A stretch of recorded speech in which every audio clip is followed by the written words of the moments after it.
Coming to you straight from the Rio Grande and beyond.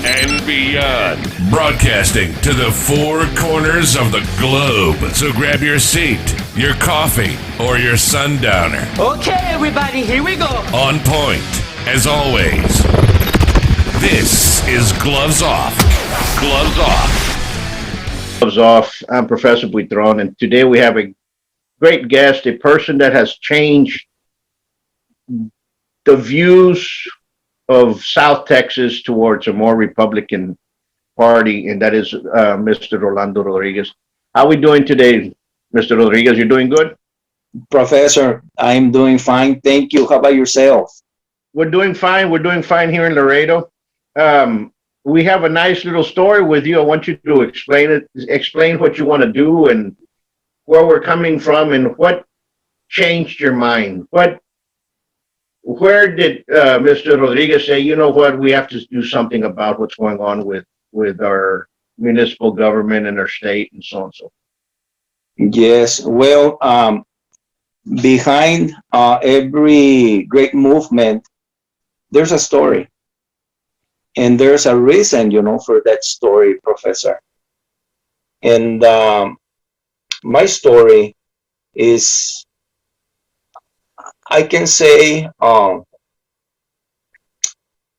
it's a divine appointment with time and history. That's what it is. It's nothing more than that. A divine appointment with time and history and our great people from South Texas. It started back in 2017. I was going through a great tribulation, depression in my life. As a matter of fact, I lost 57 pounds in less than 3 months. Something strange happened to me here in McAllen. As a matter of fact, I grew up in District 28, La Joya, Peñitas, Solon City, all that area. Sharyland used to belong to District 28. And I grew up in that area. I have lots of friends in the area. And but now back in 2017, something very strange happened to me, Professor. I was driving on 10th Street in McAllen. I was going north. It was a very hot day. I was driving a little diesel Jetta car. And of course, I had my AC on, and all of a sudden I stopped, Professor, on this, red light. And I hear this honk from another car right on my side. And it's this lady she's about 62 years old, 63, around there. Little chubby, with glasses, long hair. And she honks to me, and she goes with her hand, like, roll down your window. I thought she was lost, or I thought that, she was gonna ask me for an address, a store, something like that, Anyway, I rolled down my window, and at the same time, she rolled down her window. And I never, ever expected what happened next. She started cussing me in not like saying bad words, but worse than that. She started throwing spells to me, like if she was a witch, something like that. It was bad, real bad. And I started shaking because I never expected that, Professor. I thought I was gonna help somebody, give directions to somebody, and that was it. And she told me 3 times that was the last day of my life, that the angel of death was going to pick me up that night or that day, And I go, I don't know you. Who are you? Who are you? And I was shaking, because her face turned very ugly. And she was screaming to me like I never seen somebody ever in my life, screaming like that, Professor. So anyway, to make a very long story short, after that incident, I looked for a place for a parking lot.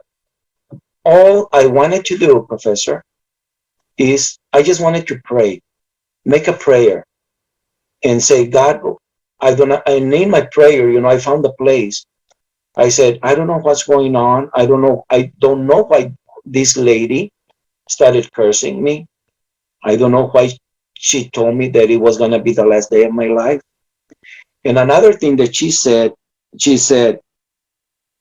why are you getting in our midst? Like if I was in the middle of something they were doing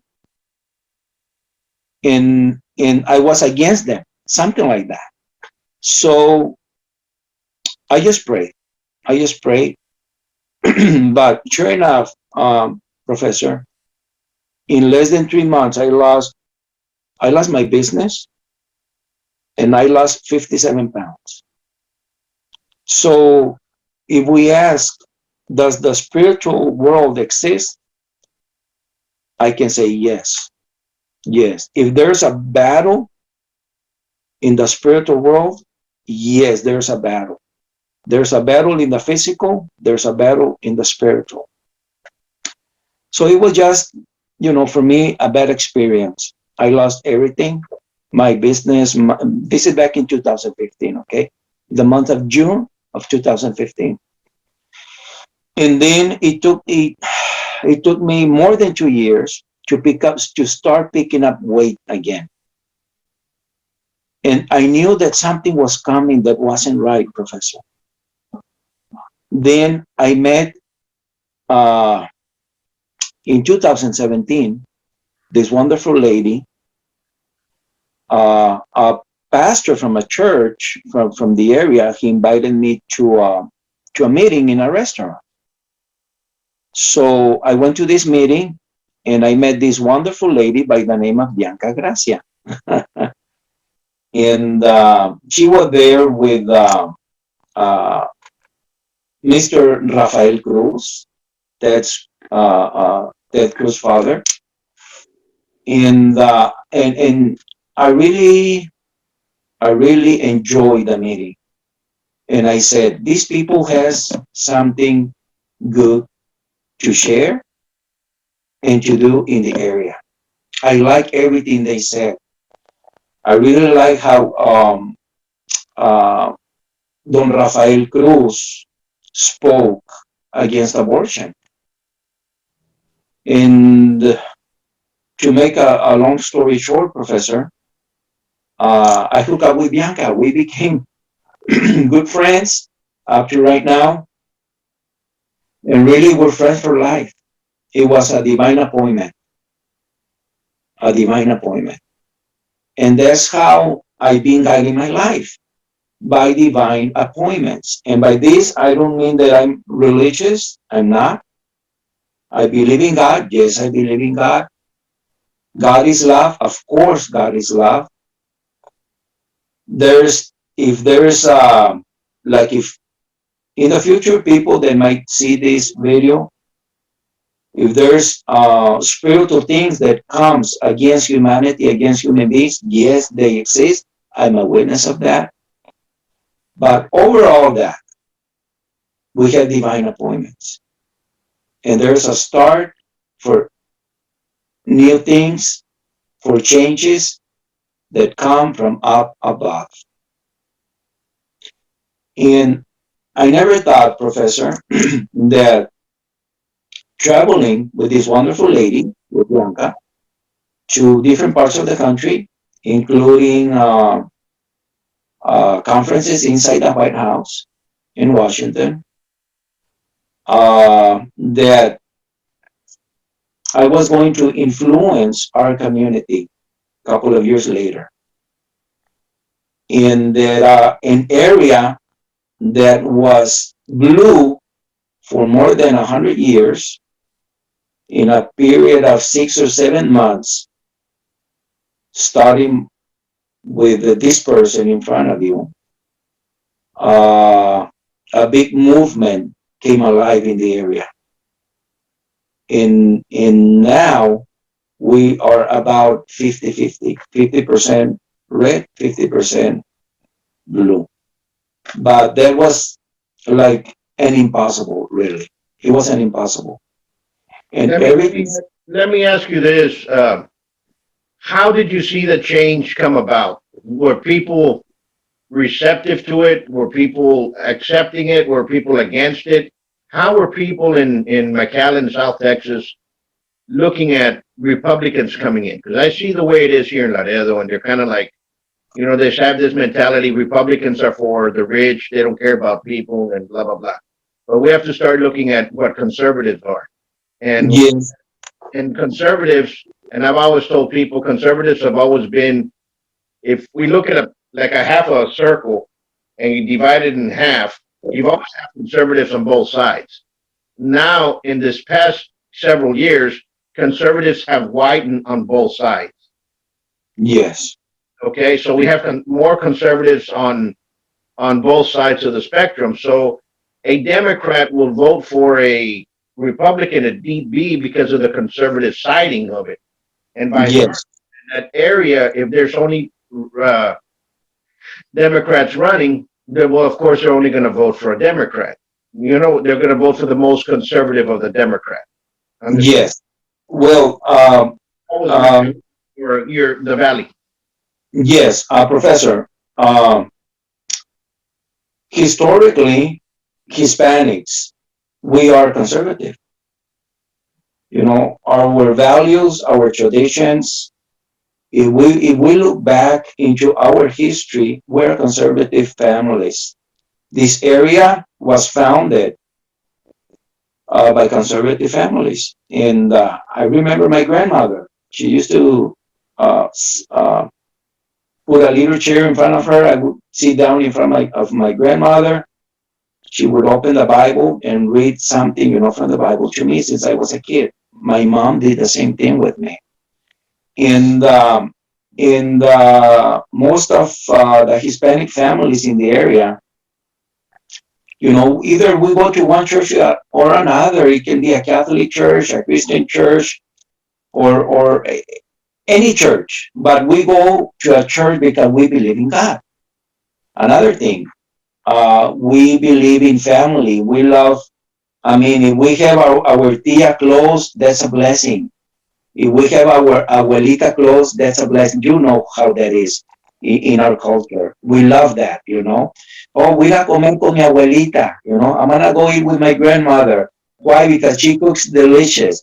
That's what we have in our culture. So Democrats, I really don't see them as Democrats anymore. I see them as conservative families. That's the way I look at the vast majority of the people here in Laredo as conservative families. Uh-huh. And Republicans, and I'm going to say this, and Republicans have to understand that they have to come in here and they have to literally cater to the Democrat conservatives to bring them over to vote for them. And that Mhm. is the hardest thing to do, to tell the Republicans, because they say, "Oh, those guys are Democrats and never been there." Listen, I'm going to put it to this in this side. I fought in the ring. I fought in the ring. I fought in Savat for in the ring, and before every bout you had, you shook hands with the guy you were going to fight, and afterward the same thing.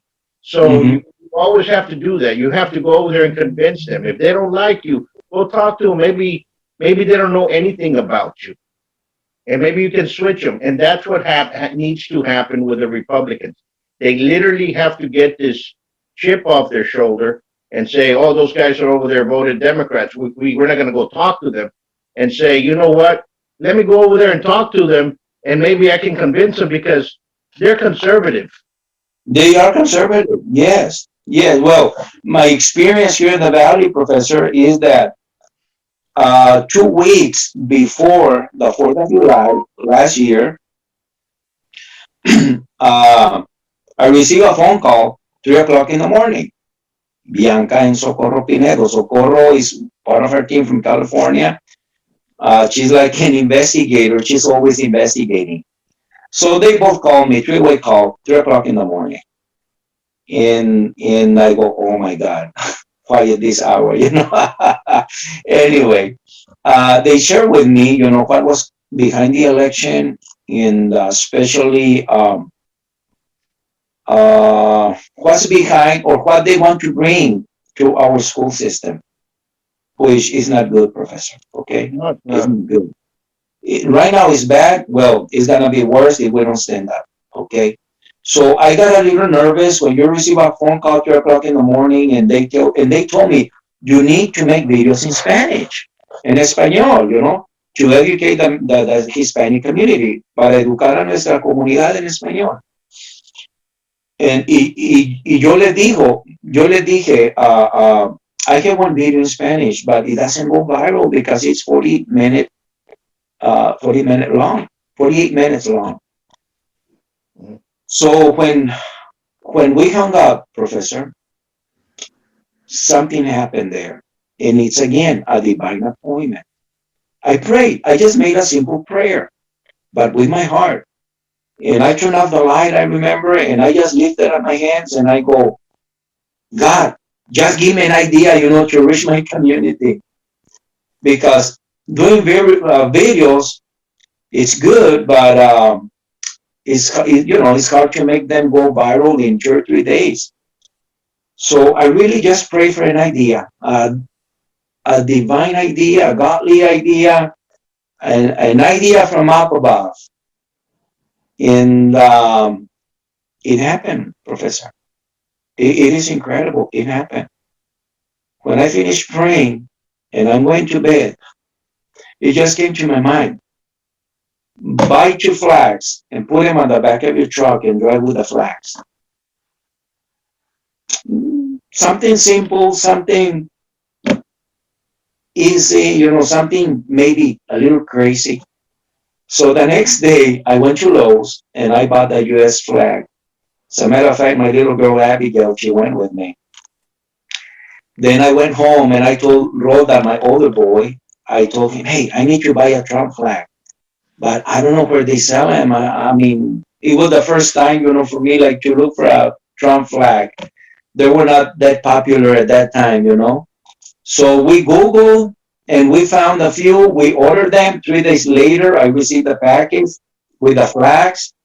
And exactly, Professor, as after my prayer, what came to me, just to drive around with a couple of flags in the back of my truck, I started doing that. I put the US flag and the Trump 2020 flag, and I told little Abigail, mijita, let's go. ¿A dónde, papi? Just drive around, you know?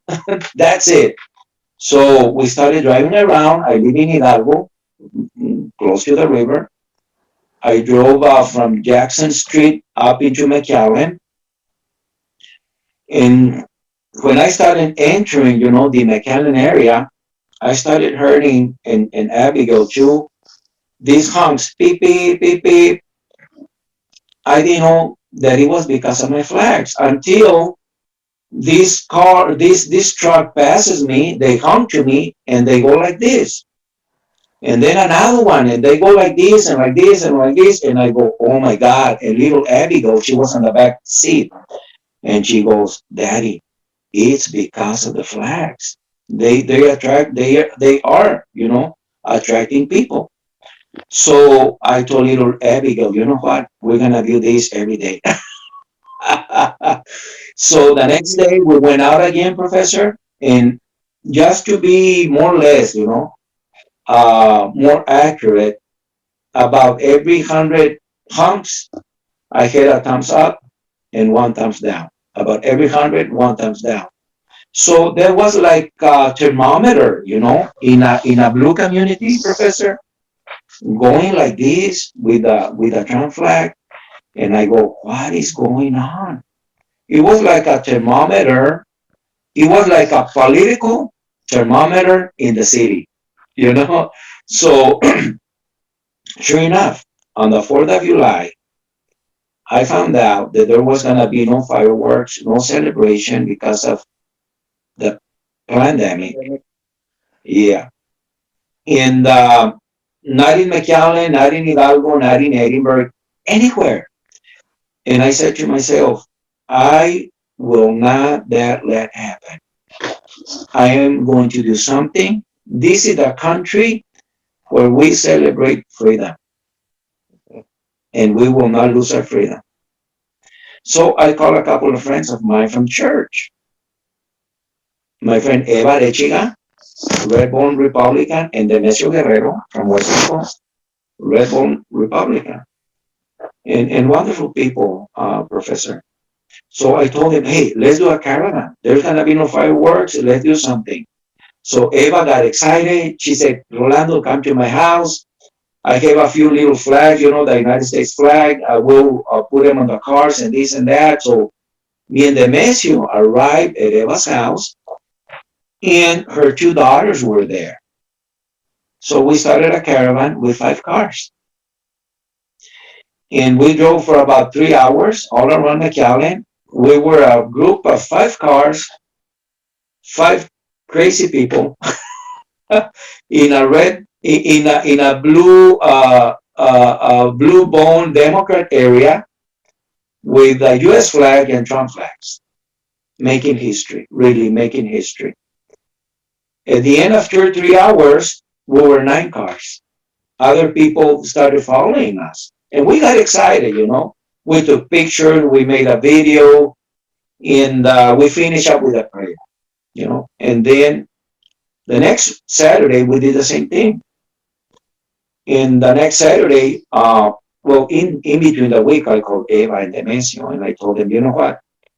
We need a big place. We need a place where we can be safe, where if there's kids, where they can be safe also, you know, precautions. So Eva told me, you know what, Rolando? The Civic Center parking lot, the old Civic Center parking lot, you know, it's empty. Nothing is there anymore. So we went there, Professor. It's a huge area by the expressway on 10th Street.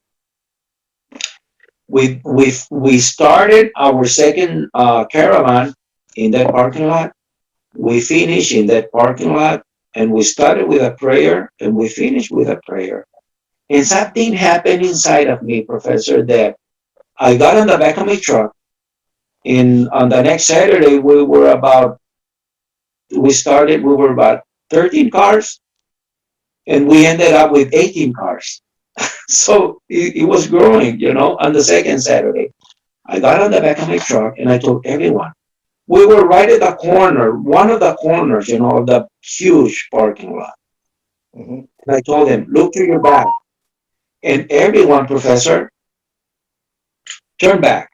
Of course, it was empty. You know, the big parking lot was empty, only like 18 cars in one little corner there. And I told them, we will fill this place. We're going to fill it up with patriots, with people, and we're going to make history in the Rio Grande Valley.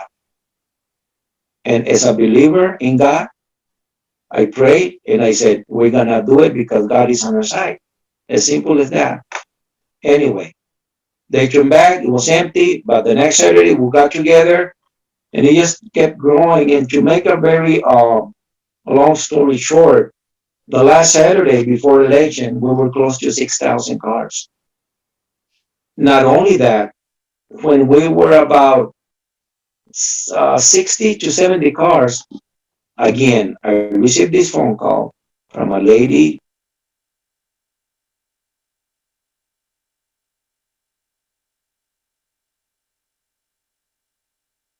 I lost your audio.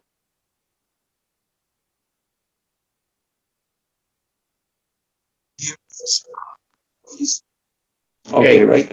we'll go. 5, 4. You received a call from this lady, and what happened?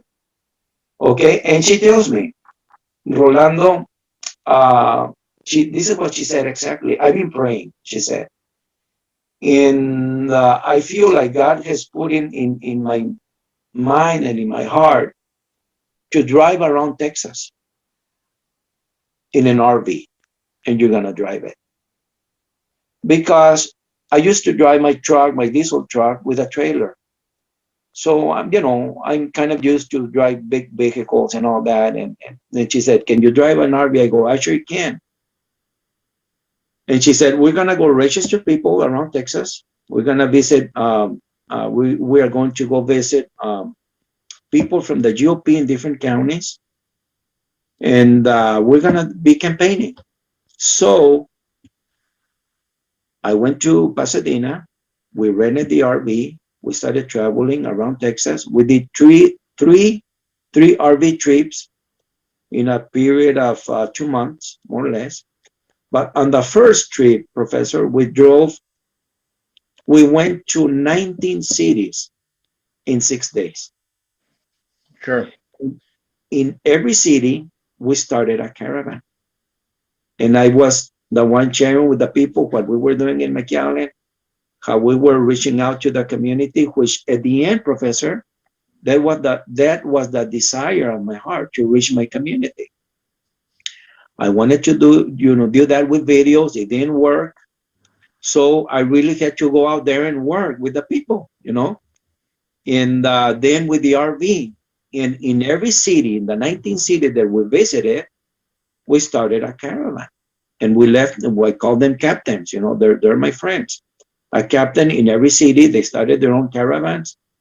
And in a short period of time, this became viral all over the nation, Professor. All over the nation. Just in Laredo, you're a witness of Laredo. Laredo had thousands of cars in the caravans over there. But everything started with a prayer here in Hidalgo with a Hispanic man, which is me and my little girl. But it started with a humble heart, with a prayer, and with a desire to change our community, to reach out to our community, and to give a message to our people. And we did it. We did it. So how from starting, those were known as the Trump trains, correct? From starting the Yes. Trump trains, how did you say, I, Rolando, want to run for U.S. Congress? What is your objective with running for Congress, and what do you want to change, or what do you, how can you say, you know what, Rodriguez has this to offer, this is what it is? Well, first of all, Professor, um, I'm a witness. I'm a witness that we can bring and change our communities for good. I'm a witness of that. Okay. Back in 2018, uh, a reporter came down to the valley. Okay. And Bianca gave them my name, phone number, everything. They reached out to me, and I took them to the border. And we did a report by the border wall. And I am not against immigration, Professor. Neither am I, but there has to be legal immigration. Yes, but there has to be, yes, everything by the law, everything. Not only legal immigration, we also have to have our immigration laws have to change, and how we vet people to come inside from other countries the same way. I think the problem, to me, I'm going to give you my opinion, and I've been around the world. I have many friends in different areas. In Latin American countries, they put so much different loops and hurdles for you not to come across. While you have some countries in Africa, and Africa's big, it's not a country. Africa's a continent. So you have certain countries in Africa that they give leniency, and for a visa that takes, let's say, a Mexican American to take over and over time, or somebody else from South America, over there they get it within 72 hours. Now, there's a type of, I see, there's things that we need to change. If we would make it a lot easier for people to come across and legally to get their visas to come across, I think they'll be coming and going. But they make it such hard that you get the ones that come here and jump. Yes. That's one way. So I think we have to change that policy. And we also have to, there's a lot of things that we have to do. We really have to work with people. Okay. And I understand why people want to come to the United States. This is the best country in the world. Yes. Okay. It is. And I understand why people want to come and want to suffer all that. But people do not, if you say something like, oh, you know, we need to stop this or we need to go that, people take it in the wrong way. And they stop forgetting that there is a need for a humane need. Some of these people that are coming over, some of these kids have been coming over. They're coming over. They've been abused. They've been. There's a lot of bad elements that are helping them come over, and that needs to stop. We need to figure out a way. And Congress, I blame this. I blame Congress, and I blame the Senate. And both have been in powerhouses. Democrats have been powerhouses one time. Republicans have been doing it the same in other times. And for many, many years, they've just kicked that can down the road. And now it's exploded in our face, and they don't know what to do about it. And I think that's the problem.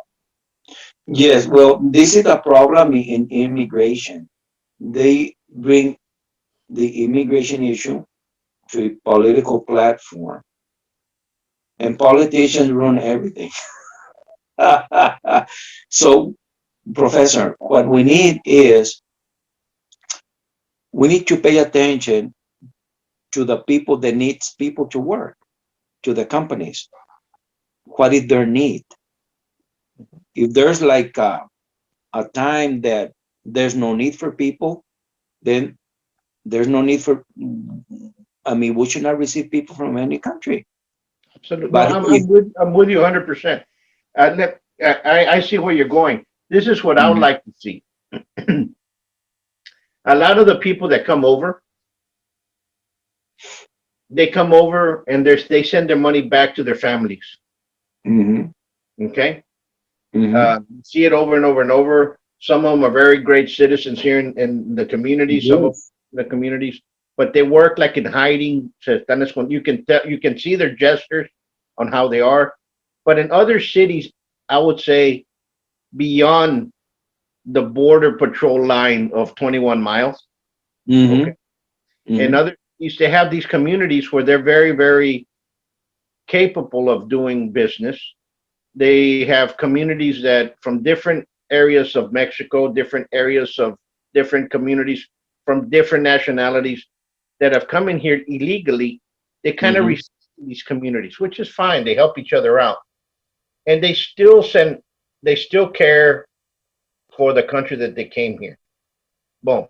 What I'm trying to get at is that, for example, let's say Toyota is going to open up a company in Laredo, which is not going to happen. Okay. Toyota and says, you know what, we need 500 jobs, Mhm. welders, and we need electricians. And we tell Mexico, we tell all the countries, you know what, Toyota's looking for these jobs. It's going to be open for the next 5 years. Boom. And we fill them Mhm. up. And after, when the job ends, well, sorry, you know, here's when your visa ended. You have to go back. Get it? Yes.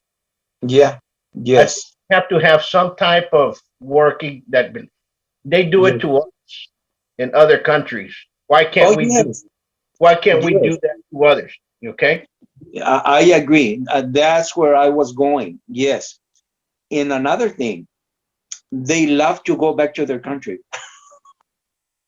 especially with money, and Yeah. to see their abuelitas and their families. And you know what? To make their home bigger in their countries, they buy a ranchito, cattle. You know, they come, they work, and they prosper in their own country too. Yes. So no, nobody wants to come and stay here for the rest of their lives. They want to have the freedom to go and come back. Yeah. And So you're absolutely correct. And yes. this, and if we look at the numbers, we look at, and we have the numbers here. Uh-huh.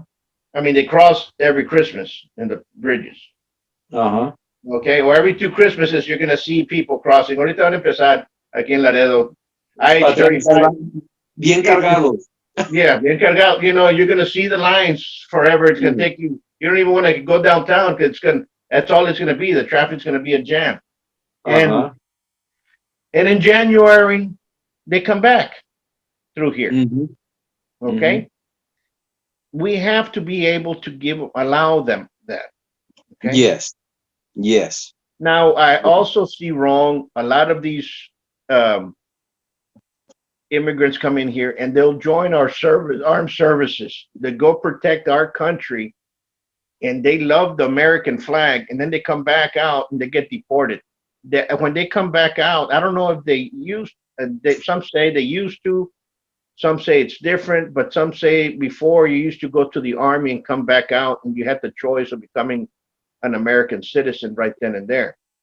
If you've served our country and you came in here illegally or legal and you joined the army, what have you, and you serve our country, you should be able to have the right for you to become a what? A U.S. citizen.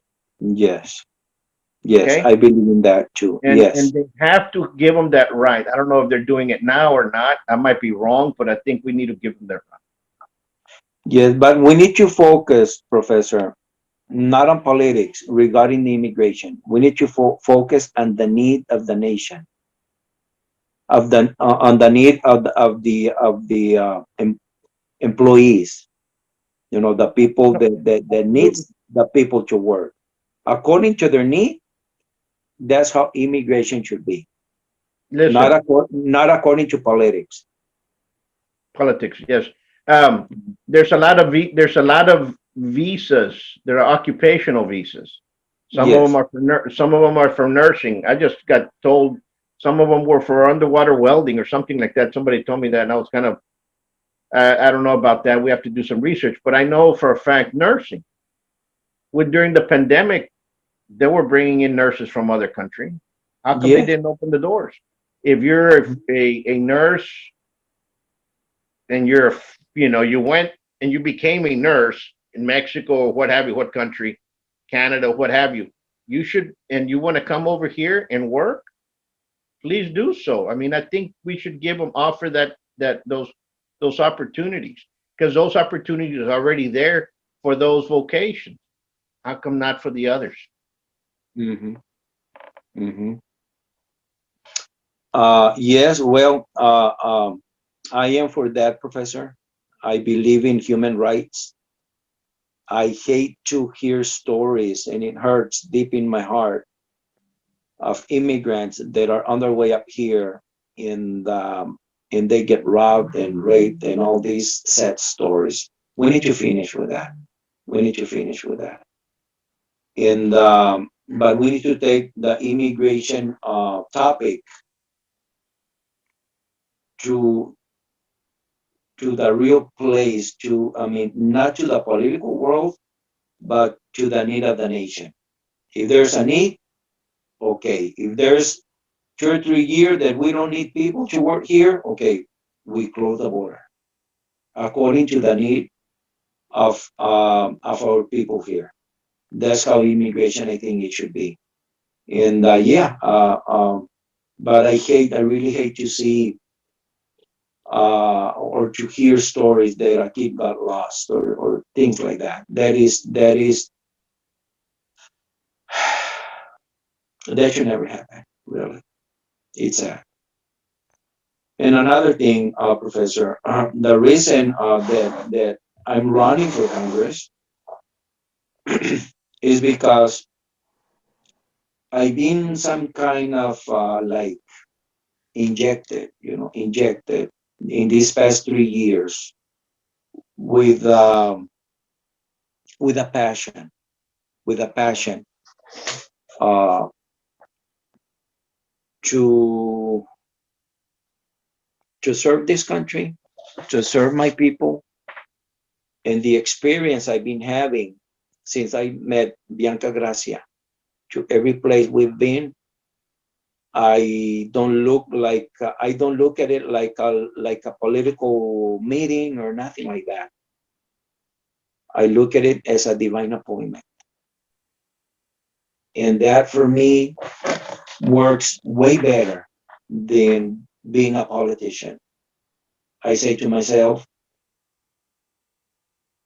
this is my time.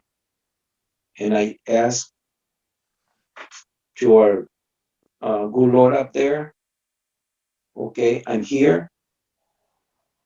What do you want me to do? What is my purpose for this day, for this meeting with this person?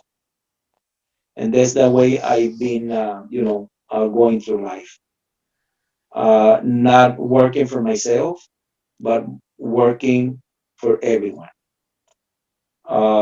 I traveled in the past, Professor, to a few parts of Central America, all over Mexico, a few parts of the Caribbean, uh, almost the whole United States.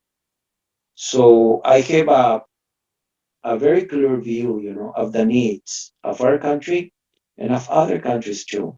Sure. I think that I could be that mediator, in doing the right thing for our country and helping others. But it has to be the legal way. I just call it the godly way. Absolutely.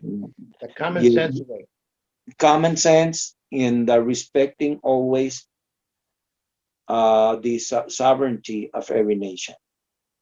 Always, always. And I think they will give us the right path, to conduct our country into other countries. How they look at us. Uh, that our nation in many countries, for some reason, they don't like us. But in other countries, we've been there a blessing for many other countries. And what I want is for our country to continue to be that blessing to other nations and to other people, but the legal way, respecting the sovereignty of every nation, and at the same time, for us to be respected also. Absolutely. Well, To, Mr. Rodriguez, I want to wish you well on that journey that you're having, because that journey, it's a long journey, and we have to move forward, and people have to understand that, voting is coming, and yeah, it's going to be around the corner real quick. I mean, the last I heard was that, there was a 14-day wait for this to go down, the pandemic, and now we're into it a year and a half. So we're fastly trimming time, and I think the year 2021 is already over. 2022 is just around the corner. It's already yes. saying hi to us. So hopefully we can get this whole thing wrapped up, and I wish you well in your travels, because I know you're going to be traveling a lot, trying to get your I word out. will. Yes, I'm starting. I think just this week. Yes, in another thing, Professor. I want to make this very clear to all of your viewers in your program. We are living very dangerous times. We are at stake. Our country is at stake right now, and this is not about politics anymore. As a matter of fact, I would never want for people to call me Rolando the politician. No, no, no, no, no. But Rolando, the person that worked for our country, and Rolando, the person that did the right thing for our country and for our community and for our people. I believe that not all of them, but many politicians are destroying our country. So right now, at this time in history, we do not need more. We don't need more politicians. What we need is people with love for this beautiful nation and with love for our communities to do the right thing at this divine appointment that we have with time and history. Absolutely. And I Mhm. want to tell the viewers out there, if you like this message, share it, press like, comment, ask questions. If you want to get in touch with candidate Rolando Rodriguez for US Congress District 28. Where can they reach you? Yes, they can go to my webpage, rolandoforcongress.com. And give me 1 second. Art Flores, my campaign manager, he's here with me. And let me just ask him a little question here. Do you have, oh, you have one of my cards there?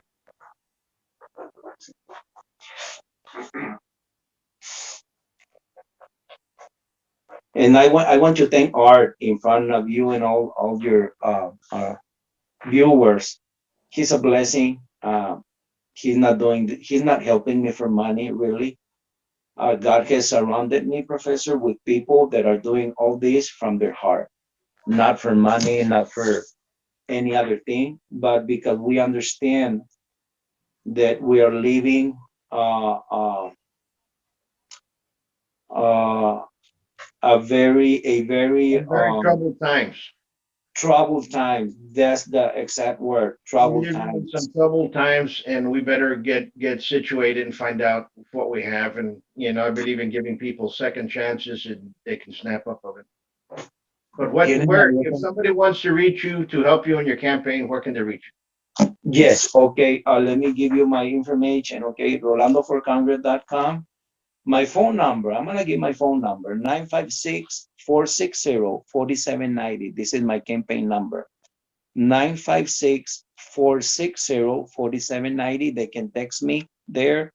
Any questions, whatever, I am willing to answer. And not only that, I'm willing to go and travel all over the district and have personal meetings with the people, because that's what it's all about. We need to reach our communities. We need to reach our communities. Every corner of our district, I will be around and be traveling. So 956-460-4790 or rolandoforcongress.com. Excellent. Or can I put this right? Look. Oh my God. Move it this way. There you go. Rolando for Congress. You got it right there. There you go. Yes. Yes. That's a good Professor, one. yes. You stay safe. I want to wish everybody out there to stay safe and be careful out there. And once more, if you like it, press like and share the message. And if you have any questions for Rolando Rodriguez, please get in touch with him at rolandoforcongress.com. Once more, thank you for standing up, and thank you for writing your name on that little dotted line, because it takes some guts to do that. Okay. Professor, thank you for what you do. No, This thank you. we cannot win our district and our state and our country, and if we're not together. We need unity like never before. We need to wake up each other and just pass the message. Tell your neighbor, your friend, hey, this is what's going on in the country. If we don't wake up, we may lose our nation and we may lose our freedom. We are right at the line. So, Professor, thank you for everything you do. God bless you, and hopefully to see you soon and greet you in person. Anytime. Until next time, much peace.